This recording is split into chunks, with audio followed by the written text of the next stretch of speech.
तुम्ही सगळे कसे आहात?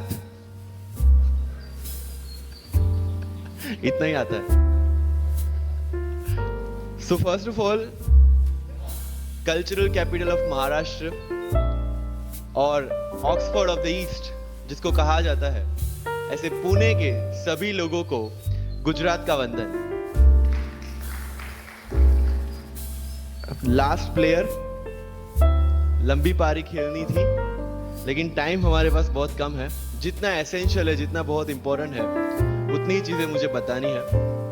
सी, यूपीएससी हो या मैंने जीपीएससी क्लियर किया क्लास 1, गुजरात में रैंक 34 था. यूपीएससी क्लियर किया, rank 570, IPS, becoming the youngest IPS of Gujarat at such a early age. And then people come to you and बोलते हैं आप बहुत नसीबदार हैं, you are very lucky. I tell them in reverse, luck favours the brave. कोई अपना luck साथ में लेके नहीं आता, वो बनाना पड़ता. अगर आपके पास रिस्क लेने का एटीट्यूड है, सी मैं गुजराती हूं and we know the business, and business का एक ही फंडा है, higher the risk, higher the profit. So अगर 8:30 को आपका एक्सीडेंट होता है और 9 o'clock आप मेंस की एग्जाम देने जा सकते हैं, इंटरव्यू से पहले 1 महीने तक आप हॉस्पिटलाइज्ड है और उससे 1 वीक पहले आप दिल्ली जाके उसकी प्रिपरेशन कर सकते हैं, तो luck has to come with you. उसको आना पड़ेगा और आपको आईपीएस बनाना पड़ेगा.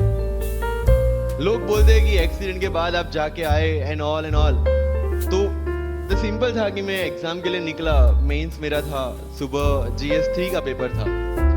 8:30 को मेरा स्कूटी स्लिप हो गया, मेरा लिगामेंट इंजरी हो गया, लेफ्ट हैंड में इंजरी था, सीट से ब्लीडिंग हो रहा था.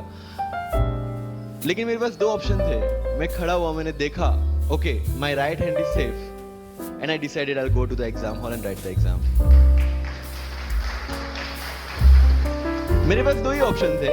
या तो मैं वहां से उठ के रोने लगूं, यार मेरे साथ ही ऐसा क्यों हुआ, मेरा एक्सीडेंट हो गया, मेरा मेंस खराब हो गया, और हॉस्पिटल जाओ. या दूसरा ऑप्शन था कि मैं देखूं कि मैं 3 घंटे और सरवाइव कर सकता हूं. हाँ, कर सकता हूं. मैं मेंस के लिए एग्जाम हॉल में गया. ये जितने भी फोटोग्राफ्स लगे हैं, सर ने जैसे बताया कि जितने भी इंसान सक्सेसफुल हुए, अगर आप उसकी लाइफ स्टोरी देखेंगे तो कहीं ना कहीं एक मोमेंट आता है जहां पे वो इंसान की जो स्ट्रगल है वो पीक पे हो जाते हैं. वो इस मोमेंट पे आपको डिसाइड करना है कि आपको वहां से यू टर्न लेना है या आपको वहां से आगे निकलना है. इन सब लोगों ने डिसाइड किया कि उनको वहां से आगे निकलना है. एंड दैट इज द फंडा ऑफ लाइफ. सक्सेस उन्हीं को मिलता है जो इस स्ट्रगल वाले मोमेंट से आगे निकलने की सोचता है. जब भी आपको लगे कि आपके सिर पे बहुत मुसीबत है, जब भी आपको लगे कि आप हर तरह से गिर चुके हैं, जब भी आपको लगे कि आपके पास कोई ऑप्शन नहीं है, तब एक चीज आप अपने दिमाग में लाइएगा कि यही मोमेंट है जहां से आपकी तकदीर बदलने वाली है. क्योंकि डायमंड जो होता है वो जितना ज्यादा घिसता है उतनी ज्यादा उसकी वैल्यू होती है. सोना जो होता है वो जितना ज्यादा तपता है उतनी उसकी वैल्यू होती है. अगर आप जिंदगी में तप रहे हैं, अगर आप जिंदगी में घिस रहे हैं, अगर आपको लग रहा है कि आप हर तरह से मुसीबतों में गिरे हुए हैं, तभी आपकी जो वैल्यू है वो बढ़ने वाली है. और यही मेरा एटीट्यूड रहा है. लोग बोलते हैं कि तुम्हारी फाइनेंशियल कंडीशन ठीक नहीं थी. पापा इलेक्ट्रिशियन थे, मम्मी हाउसवाइफ थी, डायमंड के कारखाने में काम करती थी. उसके बाद उन्होंने मैरिज में रोटियां बनाने का काम किया और उस तरह से मैं पढ़ा.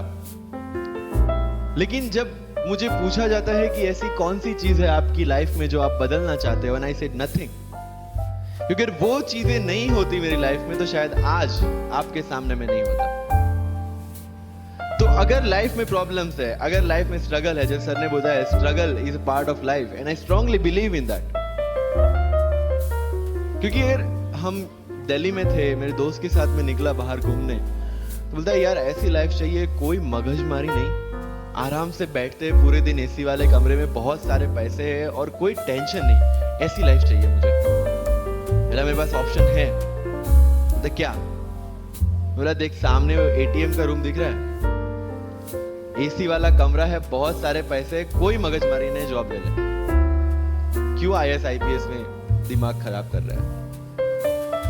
अगर स्ट्रगल नहीं चाहिए तो you have to compromise with that life. जब भारत वर्ष का सपना चंद्रगुप्त ने देखा, चाणक्य ने देखा, और उस भारत वर्ष को बनाने के लिए जब ये संघर्ष जारी था, और तब राजा धनानंद की डॉटर दूरदराज से चंद्रगुप्त को प्यार हो जाता है, और जब चाणक्य उनको बोलते कि नहीं, तुम्हें उससे दूर रहना है, तब चंद्रगुप्त बोलता है, आचार्य कभी कभी सोचता हूं कि जिंदगी में या ये भारत के सम्राट बनने के लिए इतना त्याग, इतना बलिदान ना देना होता तो। और तब चाणक्य रिप्लाई करते हैं, तो हर कोई भारत का सम्राट होता। This is the fundamental rule of life. अगर आईएएस बनने के लिए, आईपीएस बनने के लिए सैक्रिफाइस करना नहीं पड़ेगा, अगर उसके लिए आपको त्याग नहीं करना पड़ेगा, तो आज पूरे इंडिया में हर घर में आपको आईएएस आईपीएस मिल जाएंगे। So when you are entering into this game of UPSC or MPSC, make sure that you have to sacrifice anything which will take you to your goal. लेकिन प्रॉब्लम ये है कि हमें टेंशन होती है, यार दोस्त की एंगेजमेंट है, उसकी बर्थडे पार्टी है, उसकी शादी है, अटेंड नहीं करूंगा तो बोलेगा मैं तेरी शादी में नहीं आऊंगा, एंड ऑल।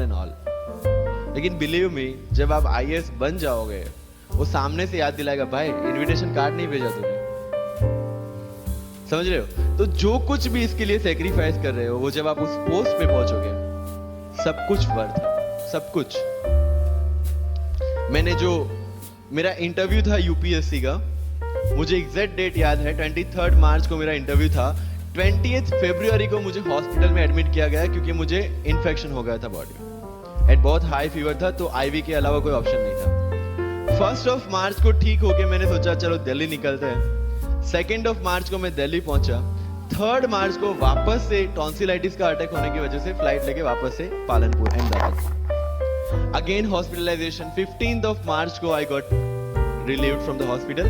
16 मार्च को मैं दिल्ली पहुंचा, और 23 मार्च को I gave my UPSC interview. तो 1 महीने का हॉस्पिटलाइजेशन। उसके बाद जब दिमाग में ये था कि मेरे साथ जो लोग इंटरव्यू दे रहे हैं वो 1 महीने से प्रिपरेशन कर रहे हैं, एंड 1 महीने से मैं हॉस्पिटल में था, again I thought this is the moment to prove yourself. I went to the interview, और पूरे इंडिया में 2nd highest marks in interview. This is not to say कि मैंने कितना अचीवमेंट लिया, this is just to say UPSC is all about this. मैंने कोई preparation नहीं की थी यूपीएससी के लिए, इंटरव्यू के लिए, but again I scored good marks in interview, because UPSC सिर्फ आपका नॉलेज चेक नहीं करता। Make it very clear in your mind. जैसे सर ने बोला, it's a game of wisdom. आपको पहले ऑफिसर बनना पड़ेगा यहां से। यूपीएससी का काम तो सिर्फ थप्पा लगाना है कि हाँ ये ऑफिसर बन गया। जितने भी आईएएस आईपीएस ऑफिसर्स को आप मिलोगे, you will realise this thing कि ऑफिसर वाली क्वालिटीज इसमें पहले से है। आप जब प्रिपरेशन स्टार्ट करते हैं, तभी से समझ लीजिए कि आपकी आईएएस और आईपीएस की ट्रेनिंग भी स्टार्ट हो गई। बिकॉज जो क्वालिटीज आपको चाहिए as an officer, as an IAS, as an IPS, क्या क्वालिटीज चाहिए? फर्स्ट ऑफ ऑल कॉन्फिडेंस, कि जब आप उस सीट पे बैठते हैं, आपके सामने कोई भी क्वेश्चन आएगा, you will be able to handle the issue. ये कॉन्फिडेंस लेके आपको उस सीट पे बैठना है। यही कॉन्फिडेंस चाहिए when you start the preparation. Decision making, अगर हर एक टॉपिक पे आप हर एक कोई को पूछने जाते हैं, भाई इसमें कौन सी बुक पढूं, इसमें क्या पढूं, इसमें क्या करूं, then you are not suitable for this exam. लोग बोलते हैं कि 1 साल में प्रिपरेशन, जैसे मैंने जून 2016 में मैं दिल्ली गया, और जून 2017 में मैं अपियर हुआ, and I cleared UPSC and GPSC. People से कि सर 1 साल की मेहनत में आपने एग्जाम क्लियर कर दिया। यस, टेबल और चेयर पे बैठ के करने वाली मेहनत 1 साल की थी, लेकिन उसके पीछे की मेंटल प्रिपरेशन कितनी पुरानी थी। जब मैं प्राइमरी स्कूल में था, तब सोचा था कि आईएएस बनना है, और तब से मेरी जो जर्नी है, तब से मेरा जो टेम्परामेंट है, तब से मेरा जो एटीट्यूड है, वो इसी डायरेक्शन में था। जब कॉलेज में था, तब मैंने एनजीओ स्टार्ट किया। 3 एनजीओ से मैं जुड़ा था। जब लोग सोशल मीडिया, व्हाट्सएप और फेसबुक पे बिजी थे, मैं वहां स्लम में जाके बच्चों को पढ़ा रहा था। क्यों? क्योंकि मुझे पता था कि फ्यूचर में यही काम करना है, तो क्यों ना अभी से उसकी ट्रेनिंग ले लो। So I have invested my each and every moment for this goal, because जो पर्सनालिटी टेस्ट लास्ट में यूपीएससी लेता है, इंटरव्यू नहीं है वो। We consider it as interrogation. Interview को इंट्रोगेशन लेके चलते हैं, वहां पे पूछताछ होगी नहीं। अगर यूपीएससी की इंटरव्यू में 10 में से 9 क्वेश्चन के आंसर भी आप सॉरी सर और sorry ma'am, I don't know कह के देते हैं, उसका कोई इंपैक्ट नहीं पड़ता। इंपैक्ट पड़ता है वो 9 क्वेश्चन न आने का प्रेशर आप कैसे हैंडल करते हैं। आपके पसीने छूट जाते हैं या आप वही टेम्परामेंट के साथ इंटरव्यू कंटिन्यू करते हैं। मार्क्स उस चीज के, मार्क्स है आपकी सोच के। एक ऑफिसर के तौर पे जब आपको आईएएस या आईपीएस की सीट पे बिठाया जाएगा, how will you treat the citizens of this nation? What will be your attitude to each and every person who is going to come and meet you? These things are being tested during UPSC interview. और इस सारी journey में अगर सबसे important कोई चीज है तो that is your learning attitude. और not for UPSC, for life even. Because when I am speaking in front of you in Hindi and English, to be very clear, I belong to rural background of Gujarat. और मेरा study जो हुआ है वो पूरा Gujarati medium में हुआ है, गवर्नमेंट स्कूल में। 12th तक का स्टडी मेरा गवर्नमेंट स्कूल में हुआ है, गुजराती बोर्ड में, गुजराती मीडियम में। And yet I can give my UPSC interview in English in Delhi and score such marks. Where did it come from? कहां से आता है ये? मुझे अभी भी याद है, मेरा college National Institute of Technology Surat था, जहां पे मेरे साथ जो पढ़ने वाले बच्चे थे वो सारे सीबीएसई आईसीएसई वाले थे, और मैं एज ए एलियन वहां पे पहुंचा था, क्योंकि तब मुझे पता चला कि मैगडी जैसा भी कुछ है और उसमें बर्गर जैसा भी कुछ मिलता है। That was my first exposure to any metro city. And जब मैं उनसे इंटरेक्शन करता था और इंग्लिश बोलने की ट्राई करता था, तो जैसे संजू मूवी में इंग्लिश दिखाया गया है गुजरातियों का, जो जीरो को जीरो बोलते हैं, उसी तरह I was also like that. Mother tongue influence आ जाता है, it's very obvious. So I used to speak notes and not notes, और डोर एंड नॉट डोर, और don't and not don't. They used to make fun of me. Safin, it's not don't, it's don't. Okay fine, I had 2 options. Either I stop speaking English with them or improve on that and go ahead. I decided the second option. When I started my preparation of civil services, जो English medium में करनी थी, वाजीराम में मैंने coaching किया, जहां पे पूरा इंग्लिश मीडियम में था, सारे सब्जेक्ट्स मेरे लिए नए थे। I started from the scratch. I started from the English medium NCERT of standard 5 and 6, Gujarati dictionary, Gujarati to English dictionary, and then I started my preparation. कभी कभी ऐसा होता था कि द हिंदू का पूरा एडिटोरियल पढ़ लिया और उसके बाद आई वाज लाइक कि मैंने क्या पढ़ा। ये होगा, सबके साथ होगा। बट उस जगह अगर आप टिक गए, उस जगह अगर आपने पेशेंस रखा, उस जगह आपने अगर सरवाइव कर दिया, तो इस एग्जाम में भी सरवाइव कर जाओ। क्योंकि यूपीएससी की जो रेस है उसमें कभी भी खरगोश नहीं जीतेगा। इसमें जीतने वाला ऑलवेज कछुआ ही होगा, जो स्लो बट स्टेडी रहेगा। लग जाते हैं 5 साल भी लग जाते हैं, 7 साल भी लग जाते हैं, 9 साल भी लगे हैं लोगों को एग्जाम क्लियर करने के लिए। लेकिन बिलीव में जब रिजल्ट आएगा ना, तो वो सारा सेक्रीफाइस आपको वर्थ लगेगा।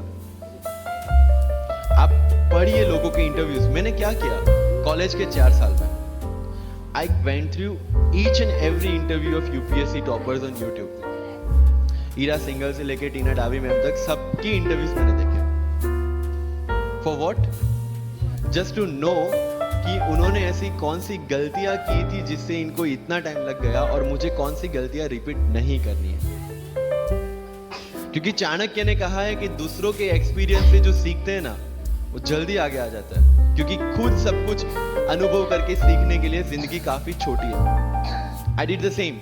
4 साल में हर एक टॉपर का इंटरव्यू देख लिया, चीजें समझ ली कि ऐसी कौन सी चीजें जो इन सब ने की है, और ऐसी कौन सी चीजें हैं जो गलतियां हैं जो इन्होंने की और जो मुझे रिपीट नहीं करनी। सो जब युद्ध के मैदान में हम उतरते हैं, इस चक्रव्यूह में उतरते हैं, तो अभिमन्यु की तरह नहीं, अर्जुन की प्रिपरेशन के साथ उतरना है कि हमें पता होना चाहिए कि इससे बाहर कैसे निकले। I did the same. College के 4 साल इंटरव्यूज देखे, ब्लॉग्स पढ़े, समझा कि इसमें कॉमन मिनिमम क्या है। वो जो कहानी अगर आपने सुनी हो कि शार्पनिंग द एक्स, रोज अगर आप पेड़ काटने के लिए जाते हैं तो you have to sharpen your axe, otherwise day by day आपकी जो एफिशिएंसी है वो कम होती जाएगी।